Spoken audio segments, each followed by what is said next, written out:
সোহাগ নামে জনৈক ভান্ডারি ব্যবসায়ী, ওনার যে একটা কি বলবো মানে এতটা মর্মান্তিক, ভিডিওটা দেখার সাহস আমার হয় নাই। আপনি সলিমুল্লাহতে পড়েছেন, সেই সলিমুল্লাহতেই আমরা কয়েকদিন আগে দেখলাম একটা দুঃখজনক ঘটনা, সোহাগের ঘটনা।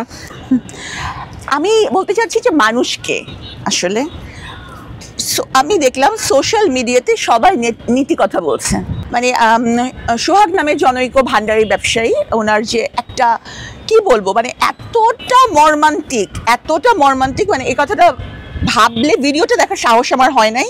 স্টিল ছবি দেখে আমার মানে কি বলবো, আমি বলার কিছু নাই। তো সবাই দেখছি যে সোশ্যাল মিডিয়াতে খুব নীতি কথা বলছে। তো যারা ওই সময় কিন্তু লোকারণ্য জায়গা ছিল, যারা ওখানে ছিলেন তাদের কি সোশ্যাল মিডিয়া নাই? নিশ্চয়ই আছে, নাকি ধরে নেব যারা ওখানে ছিলেন তাদের কেউই সোশ্যাল মিডিয়া ব্যবহার করেন না? করেন, অবশ্যই করেন। কিন্তু তারা কি করেছেন?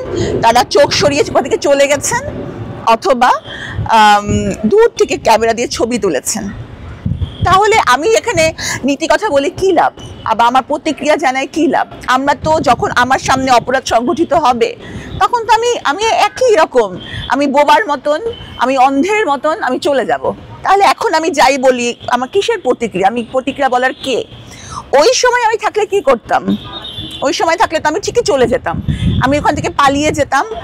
এই যে আমি মানে মানুষগুলো ওকে এভাবে পাথর খণ্ড দিয়ে আঘাত করেছিল, ওদের হাতে তো কোনো আগ্নেয়াস্ত্র ছিল না আমি যতদূর জানি। তাহলে তো অনেকগুলো জনগণ মিলে ওদেরকে আটকাতে পারতো না, কিন্তু কেউই কিন্তু আটকায় নাই। আটকায়নি। তারা বাসায় গিয়ে সোশ্যাল মিডিয়ায় নীতি কথা বলেছে, তাদের প্রতিক্রিয়া ব্যক্ত করেছে। কি হবে এই প্রতিক্রিয়া দিয়ে? আমি থাকলে আমিও তাই করতাম, হয়তো আমি ওখান থেকে বোবা, কালা, অন্ধ, বধির হয়ে পালিয়ে আসতাম। তাহলে আমার এখানে প্রতিক্রিয়া তুমি বলবো না? আমার প্রতিক্রিয়া বলা অর্থহীন, কেন বলবো? কেমন কাটছে দিনকাল? ভালো, আলহামদুলিল্লাহ। আপু, সব কিছু মিলিয়ে আপনি একজন ব্যস্ত মানুষ, একাধারে লেখিকা, তারপর বিভিন্ন ধরনের কাজ থাকে, সব কিছু মিলিয়ে আসলে কিভাবে সামলাচ্ছেন বর্তমানে সময়টা? আমি সবসময় ভাগ করে নেই, যেটাকে কম্পার্টমেন্টালাইজেশন অফ টাইম বলি আমি, যে এই সময়টা আমি ঠিক এই কাজটাই করব, এর বাইরে আমি কিছু করব না। চেম্বার করার জন্য একটা আলাদা টাইম, লেখার জন্য আলাদা টাইম, রান্নার জন্য একটা আলাদা টাইম, আপনাদের সাথে কথা বলার জন্য একটা আলাদা টাইম। সম্প্রতি দেখেছি যে আপনি সোশ্যাল মিডিয়াতে বিভিন্ন ধরনের আপনার রান্নার ভিডিও বলেন, বিভিন্ন ধরনের ভ্লগ ভিডিও, ছোট যেগুলো শেয়ার করছেন আপনার দর্শকদের সঙ্গে। একে সর্বশেষ কোন রান্নাটা করে খাইয়েছেন আপনি? গরুর মাংস, আর হচ্ছে যে ভুড়ির যে ভুনাটা।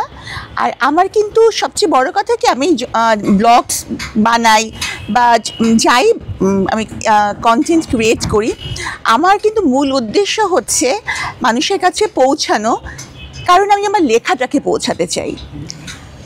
আমি মানুষ আমাকে চিনেছে, তারপরে কিন্তু মানুষ এখন আমার লেখা পড়ে। আমার মূল ফোকাস কিন্তু আমার লেখা। আমি যাই করি কিনা কেন, যে ধরনের কন্টেন্ট বা যাই আমি করি, তার পিছনে একটা উদ্দেশ্য থাকে, আর সবচেয়ে বড় উদ্দেশ্য কিন্তু আমার একটা পাঠক বেস তৈরি করা।